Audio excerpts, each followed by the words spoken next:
Get ready, Padres fans. It's time for the EcoWater SoCal Padres pregame show on the Padres Radio Network. Tatis at third, 2 outs. Fernando takes off. He's going to steal home without a play. Coming up, we'll have a recap of the previous Padres game, a preview of today's starting pitching matchup, and our keys to the game. Plus, we'll hear from manager Mike Shildt.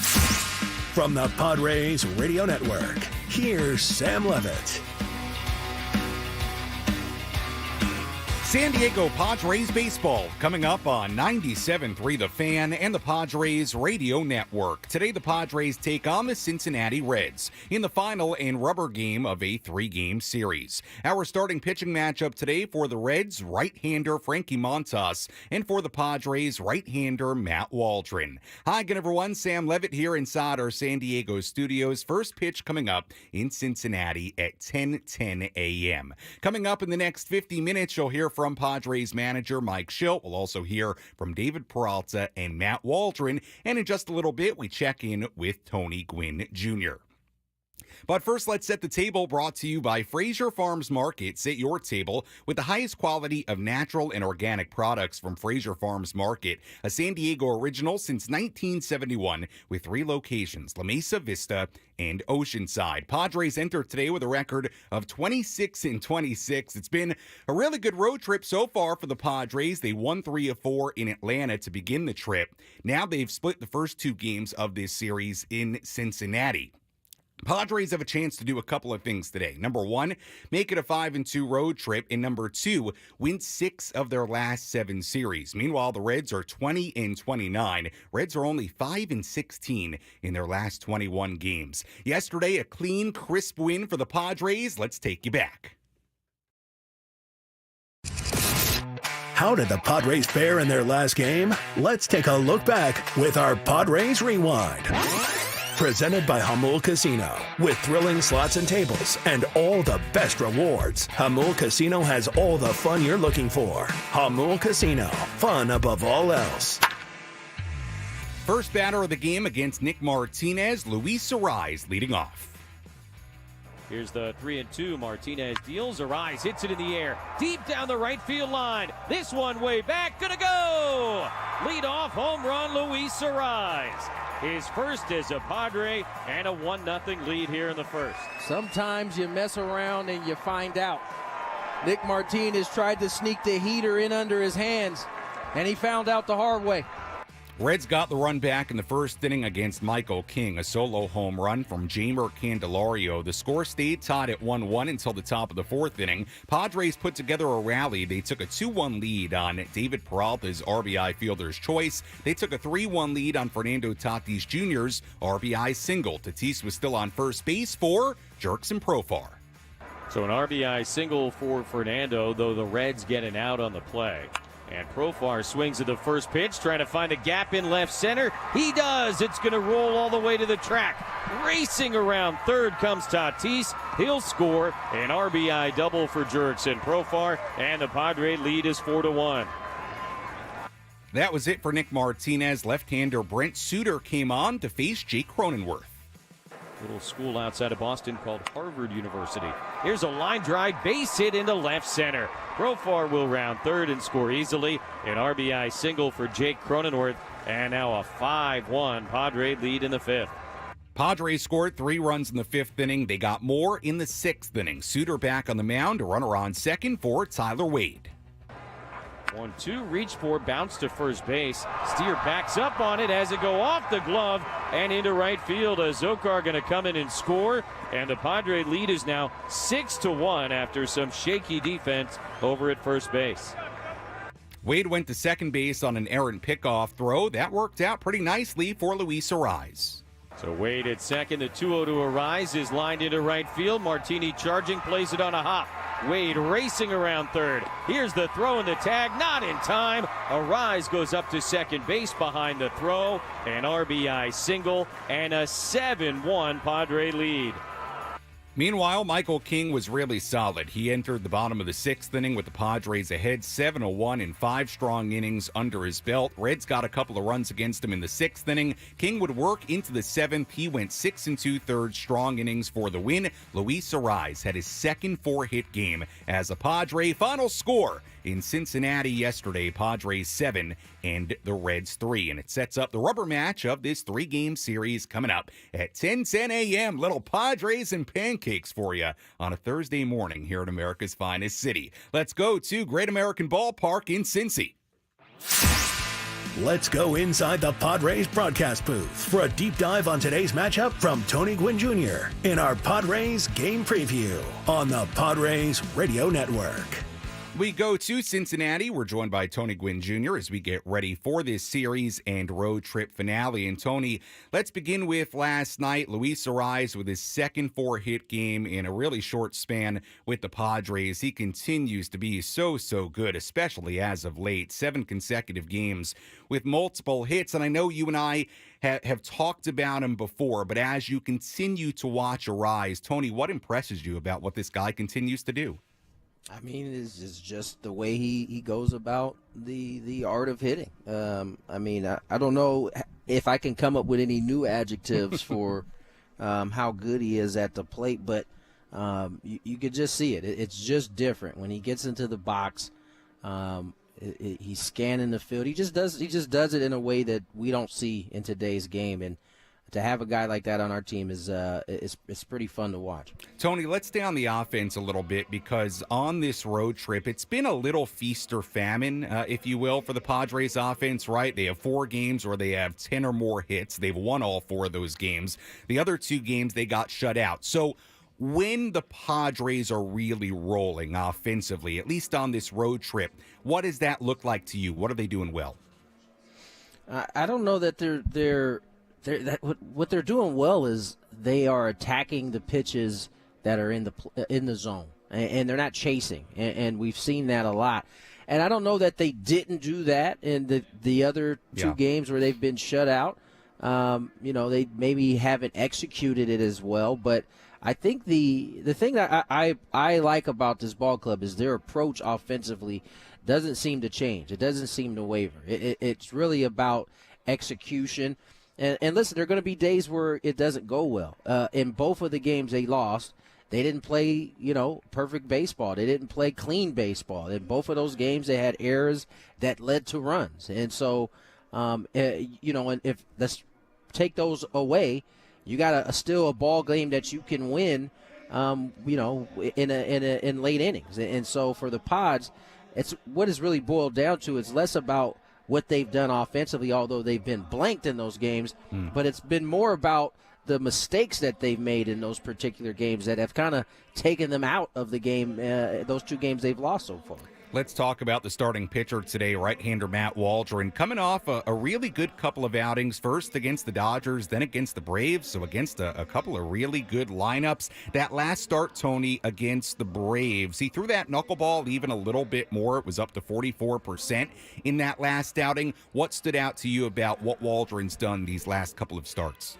It's hard to figure out what comes first. Is it the chicken or the egg, right? Yeah. Is he throwing more knuckleballs because he's working ahead and that gives him the freedom to use it more? Or is the knuckleball, he's able to throw that for strikes, which is leading to him being able to use it more? So I haven't been able to kind of decipher which one is first or which one is causing the other. But again, when Matt is working ahead in the count, whether it's via getting ahead with the slider or the occasional knuckleball for a first pitch strike, he tends to have better outings. It's the outings where he's, falling behind a little more often are the outings he ends up getting himself in trouble. We're joined by Tony Gwynn Jr. as we get ready for today's game here on the Padres Radio Network. One final very important question for you, Tony. I don't know if you know this, but these early start times here on the West Coast, I'd like to say the pregame shows a little Padres and pancakes, right? People can enjoy their breakfast with their pregame coverage. Are you a big pancakes guy? I don't know that I've ever asked you that. I am. I actually enjoy a good pancake. I'm more of a pancake guy than a waffle guy myself. Same. So yeah, I enjoy a good pancake. This breakfast baseball kind of takes you back to football season, right? A lot of people on the East Coast used to watching there, wait until 1 o'clock. We get our football with breakfast on the West Coast, so this is kind of a little bit similar. Tony, as always, appreciate the time. We'll talk to you and Jesse coming up at the top of the hour at 10 a.m. here in San Diego as the Padres try to win this series and cap what would be a really nice road trip. They would be 5-2 on this trip if they can get a win here today. Thanks so much. Thank you, Sam. All right, that is Tony Gwynn Jr. joining us on our pregame coverage as we get ready for today's game. Somebody in our YouTube comments said, where is it? Now I lost it. I think they said Padres and breakfast tortas. All right, so maybe you're enjoying Padres and pancakes, maybe Padres and waffles, maybe Padres and breakfast tortas. You know what? I had a great breakfast burrito in Pacific Beach yesterday. Did not have a breakfast burrito today. I guess there's still time. I could always get one while the game's going on. But I got to get some breakfast. So let me know. What do you think I should get for breakfast here today? Maybe a breakfast burrito. Maybe I'll get some eggs and potatoes. Maybe just some oatmeal. Who knows? We'll find out as we go along here this morning as the Padres finish up this series against the Reds. When we come back, we hear from the Padres skipper, Mike Shildt. Plus, coming up a little bit later, we hear from new outfielder David Peralta. And we're going to get into that when we come back because the Padres lineup does look a little bit different today, both some of the names in the lineup and positionally. So we'll get into that. And we'll hear from today's starting pitcher, Matt Waldron. We'll revisit a conversation I had with Matt last week at Petco Park. Much more to do on our pregame coverage. First pitch coming up at 10:10 in Cincinnati on the Padres Radio Network.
Welcome back to the EcoWater SoCal Padres pregame show on the Padres Radio Network. Your water perfected, EcoWater SoCal. Your water should be perfect. Find them online at EcoWaterSoCal.com. Sam Levitt with you here inside our San Diego studios here on the Padres Radio Network as we get ready for first pitch coming up at 10:10 a.m. in Cincinnati. We'll hear from Padres manager Mike Shildt in just a handful of minutes, so stay tuned for that. I do want to take a look at the Padres lineup today because it is interesting. And here is the lineup in its totality. Luis Arraez at first base leading off. Fernando Tatis Jr. getting a DH day. He's batting second. Jurickson Profar in left field batting third. Then this is where it gets kind of interesting. Jake Cronenworth at second base today, batting cleanup. Manny Machado at third base, batting fifth. David Peralta in right field, batting sixth.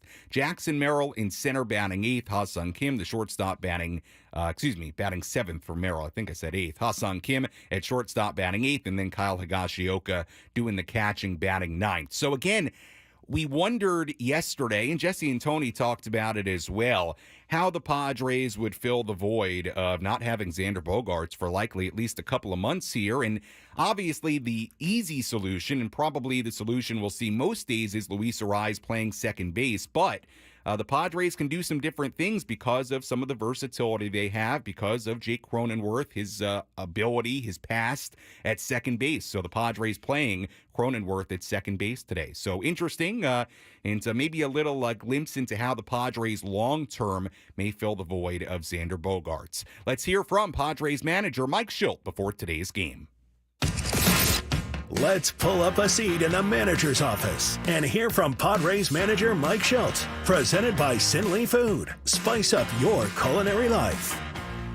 A good day for the Padres offense yesterday, and I should note, day game after a night game, so no pregame media availability for Mike Shildt today, although I will note Mike Shildt was on with Ben and Woods first thing this morning, so if you want to, after we're done here, or at some point, we want you to listen to the game, of course, but at some point today, if you want to go and listen to Mike Shilt's conversation on Ben and Woods from earlier this morning, you can do that, but no formal with the rest of the media availability, day game after a night game. So let's revisit some of what Mike Shildt had to say after the game last night. Good night for the Padres offense, 7 runs on 14 hits. Here was Mike Shildt on the offense.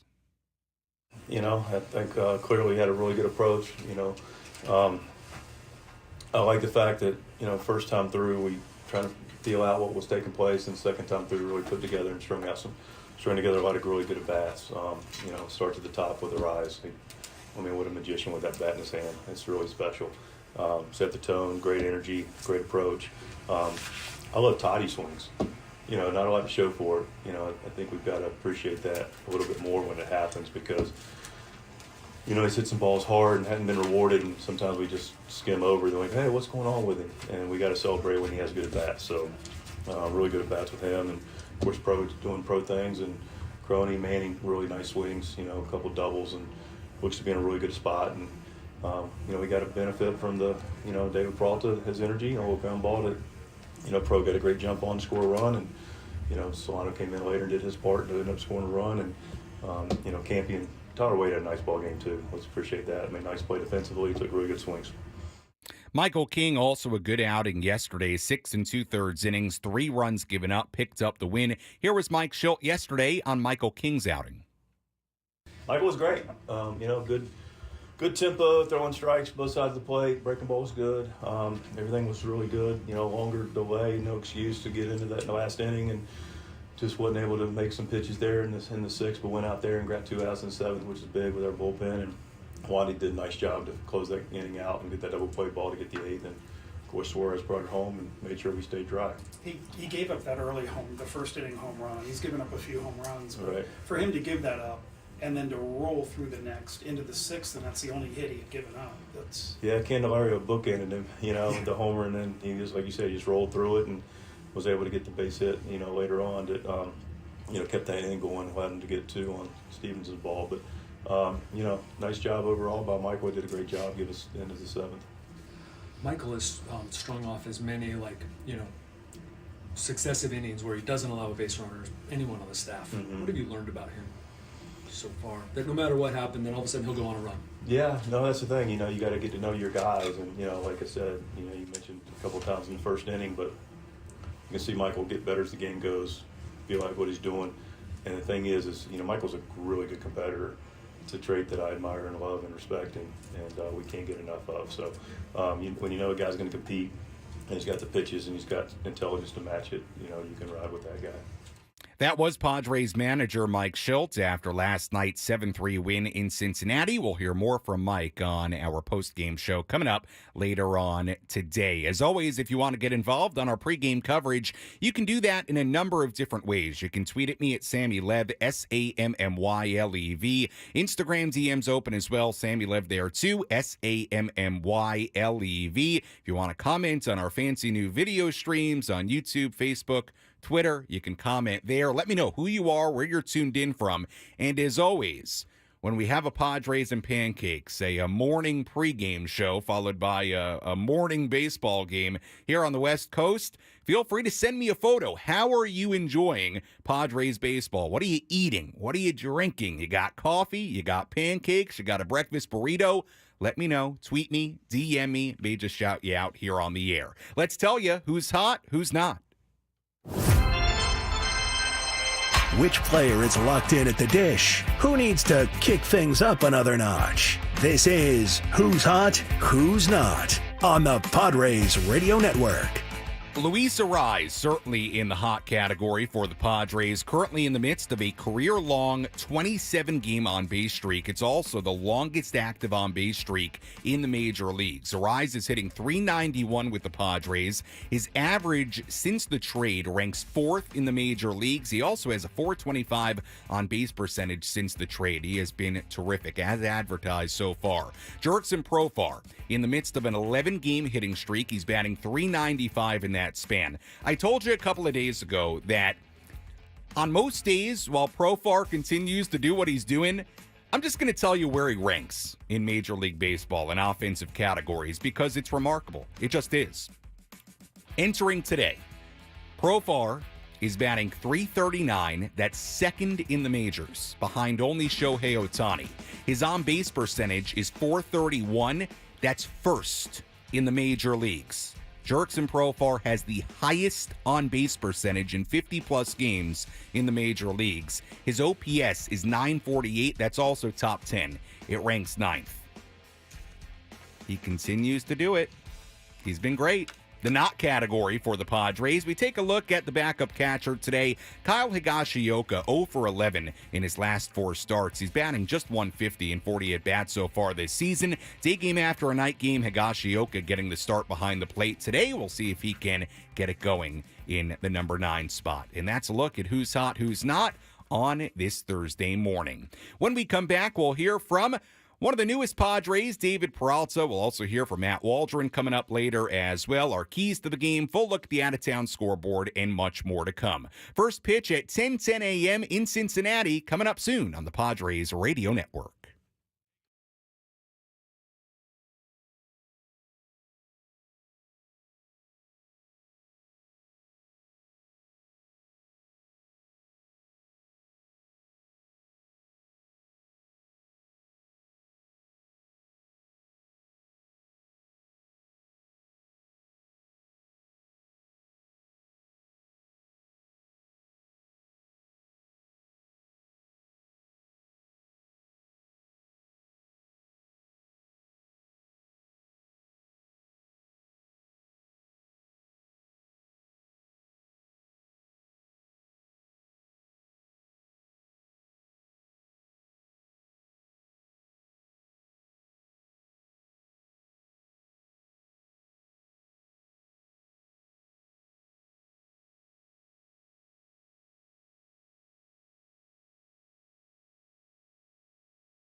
Our EcoWater SoCal Padres pregame show continues here on the Padres radio network. First pitch coming up in this series finale in Cincinnati at 10:10 a.m. Sam Levitt with you here inside our San Diego studios. We go out to Jesse Agler and Tony Gwynn Jr. in just about 25 minutes. So they'll have Padres baseball for you, wrapping up this 7-game road trip. Padres with a really nice opportunity to make this a great road trip, really, a 5-2 trip. I think everybody would have signed up for that at the start of the trip. Padres winning 3 out of 4 in Atlanta, splitting the first 2 games of this series in Cincinnati. Right-hander Matt Waldron, the knuckleballer, on the mound for the Padres today, going up against veteran right-hander Frankie Montas on the mound for Cincinnati. We'll hear from David Peralta in just a few minutes. We'll also hear from Matt Waldron a little bit later as well. Let's update you on the injuries for the Padres and the Reds entering this series finale. Who's in? Who's out? This is the Bada Fulkerson Injury Report, presented by San Diego's Bulldog Injury Attorneys, who hope you're never in an accident. But if you are, make Bada Fulkerson the first call you make. Hit them up 24/7 at badafulkerson.com. Of course, the Padres getting some very, very significant injury news yesterday, learning they'll be without Xander Bogaerts for a significant stretch. It was announced yesterday, going on the IL, went on the IL with a fractured bone in his left shoulder. The Padres ran several tests on Bogaerts' shoulder, including a pending CT scan that manager Mike Shildt yesterday said should create more clarity in terms of how long the infielder will be sidelined. But it does appear like Bogaerts is going to be out a couple of months at least, and probably into the late summer. So the Padres are without Xander Bogaerts, who of course was injured during the doubleheader on Monday, diving for a ground ball to his left, landed on that shoulder, and turns out he fractured that left shoulder. So Padres are going to be without Xander Bogaerts for a while. We know that. We don't know the timetable exactly, but it's going to be a little bit. As far as the Reds, couple of injury updates for them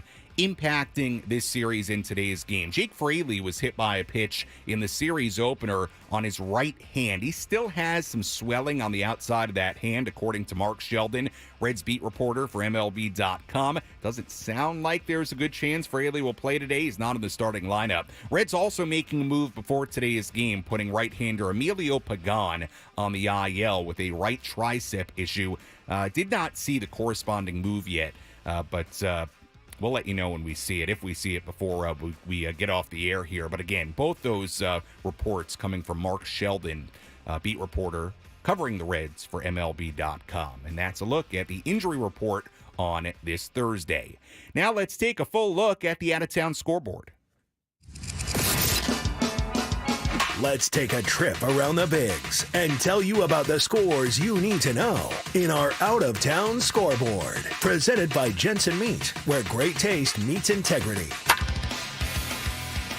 We take a full look at the out-of-town scoreboard. We got a couple of games beginning right about now. Giants and the Pirates in Pittsburgh, Mariners and the Yankees in New York. Remember, the Yankees will make a cross-country flight after that game, and they will play the Padres Friday, Saturday, and Sunday in San Diego.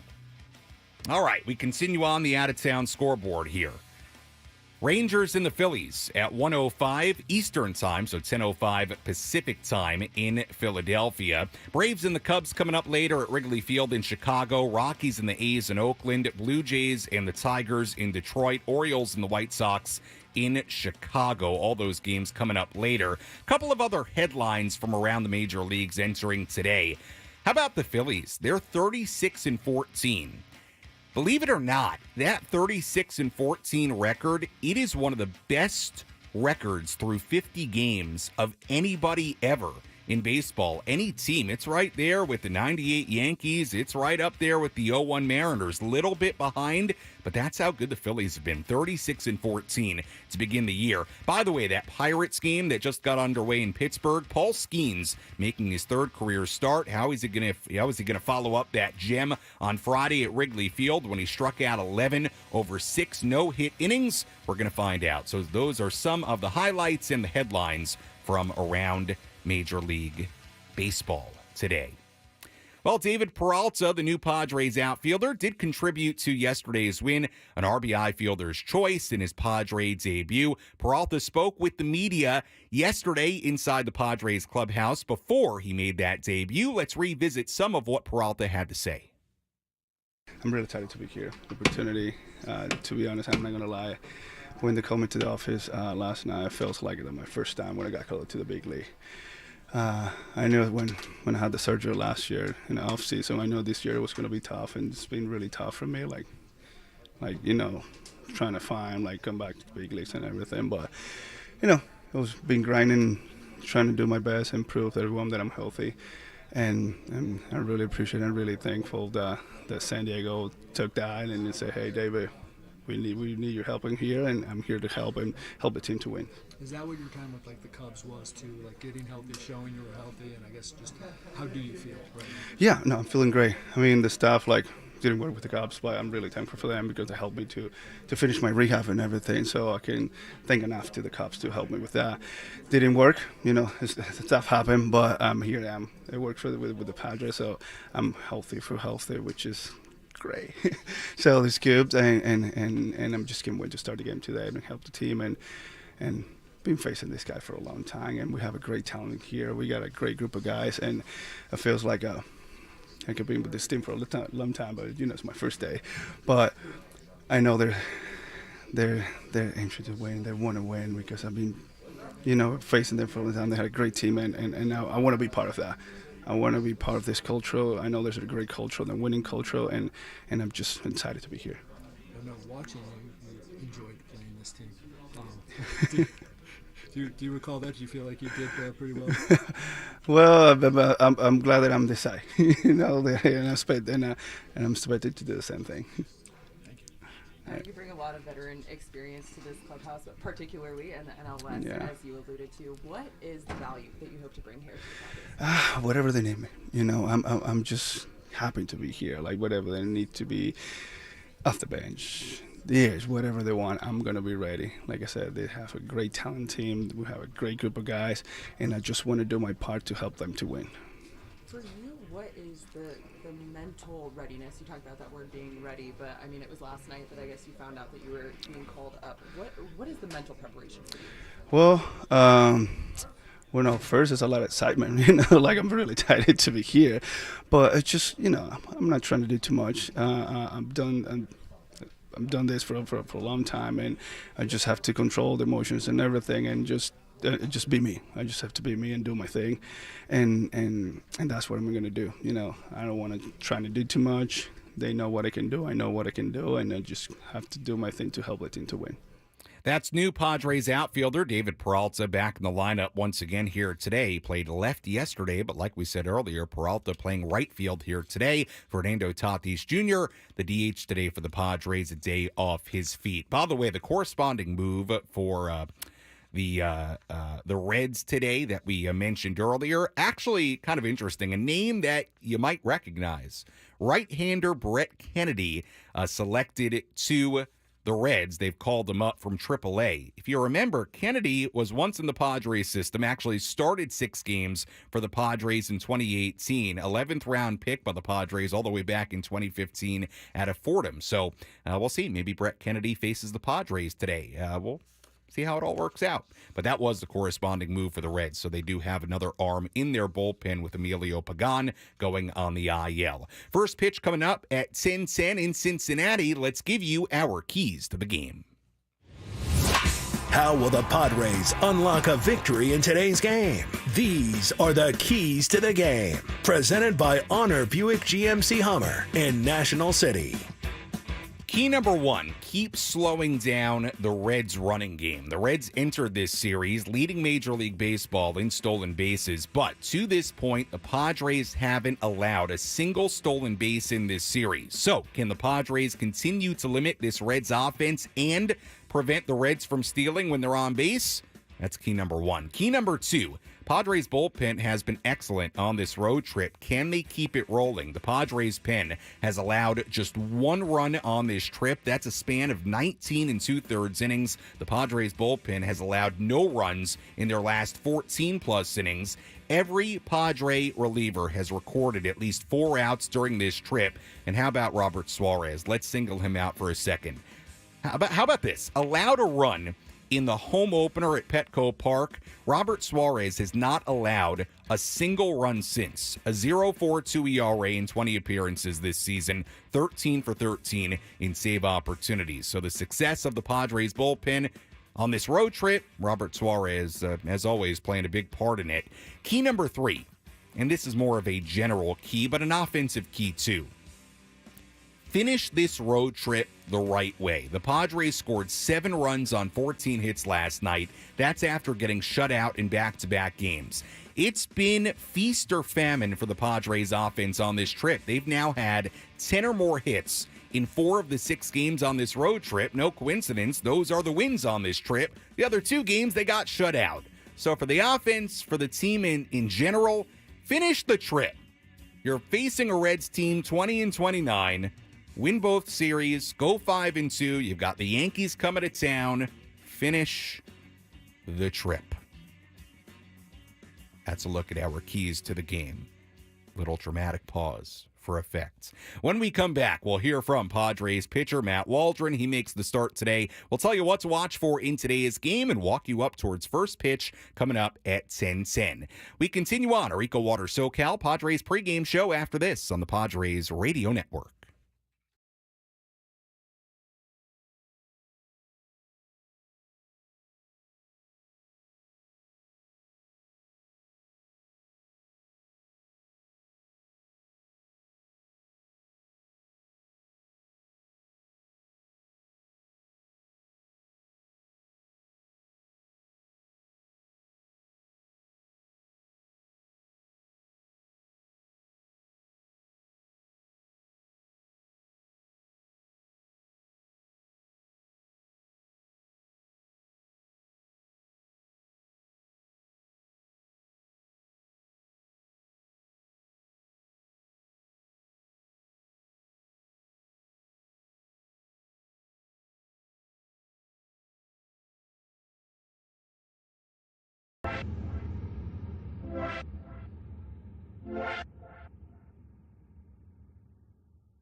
Our EcoWater SoCal Padres pregame show continues here on the Padres Radio Network. Sam Levitt with you inside our San Diego studios as the Padres finish up this 7-game road trip and this 3-game series in Cincinnati. We'll hear from today's starting pitcher, Matt Waldron, in just a moment. First, let's tell you what to watch for in today's game.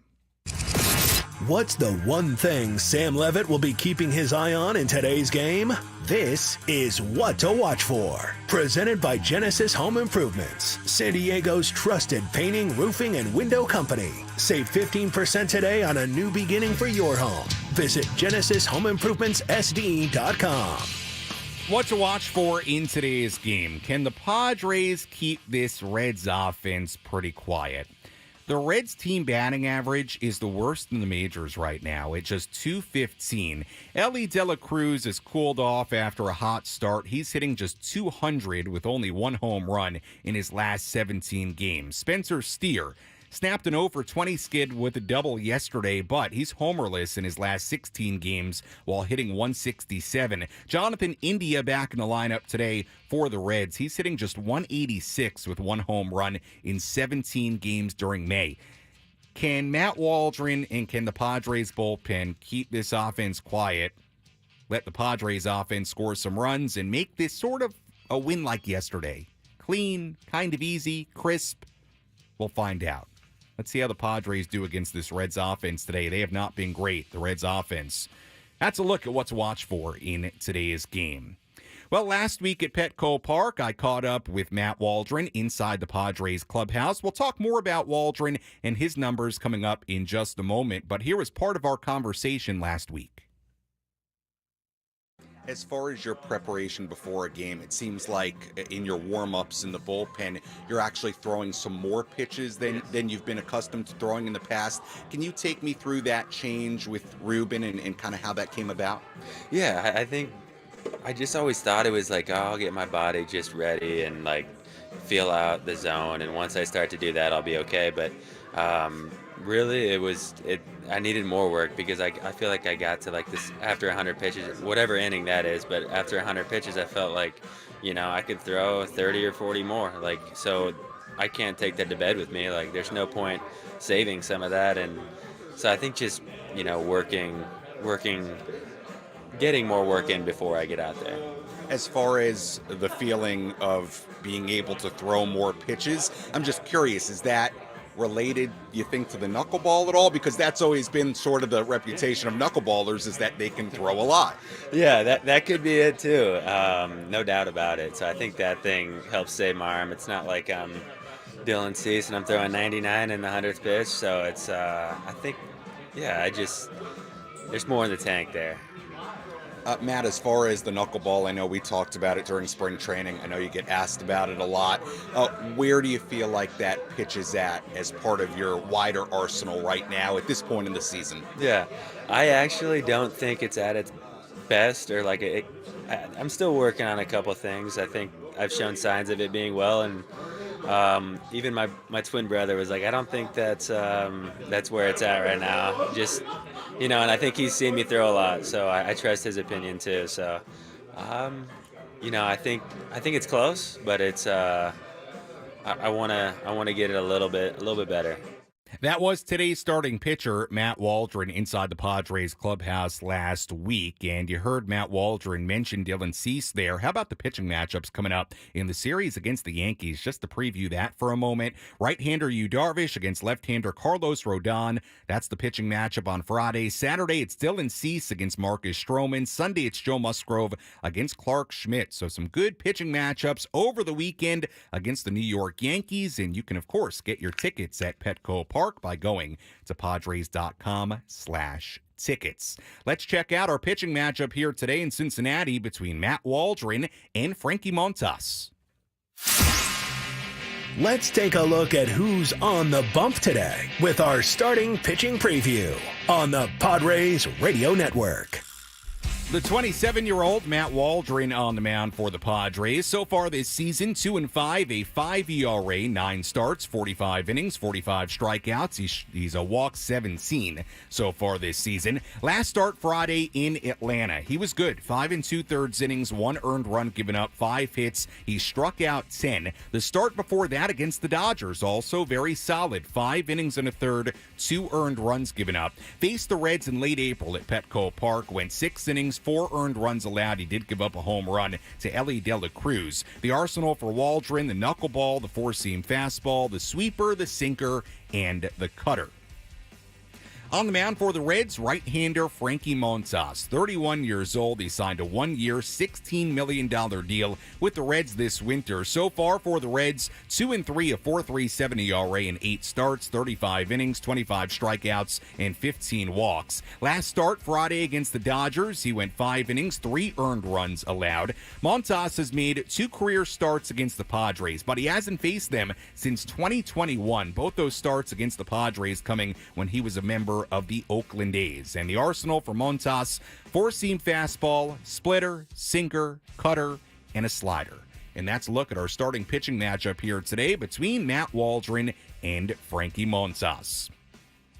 As always, we appreciate everybody tuning in for a little Padres and pancakes on this Thursday morning. We've got Johnny tweeting in saying that he's enjoying a breakfast burrito this morning while listening to Padres baseball. Johnny, we appreciate it. I've got Roberto on Instagram DMing in saying, listening to you on my lunch. All right, early lunch for Roberto. I love it. And again, what am I going to get for breakfast? We're going to find out. Might grab a little breakfast burrito, maybe some pancakes.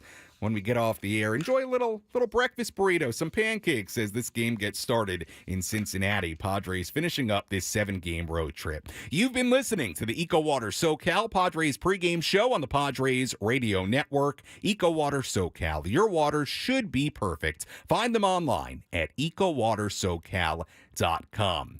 Padres come in a record of 26-26, an opportunity here today to go back above 500. Padres won 3 of 4 in Atlanta to begin this road trip. They've now split the first 2 games of this series in Cincinnati. Like I said in the opening segment, Padres have a chance to do a couple of things today. Number 1, make it a 5-2 road trip. Number 2, win 6 of their last 7 series. We'll see if they can do that in Cincinnati today. When we come back, Jesse Agler, Tony Gwynn Jr. have the full starting lineups, first pitch, and then all the play-by-play. I'll talk to you on our post-game show. You're listening to your home for San Diego Padres baseball, 97.3 The Fan, and the Padres Radio Network. Enjoy the game, everybody.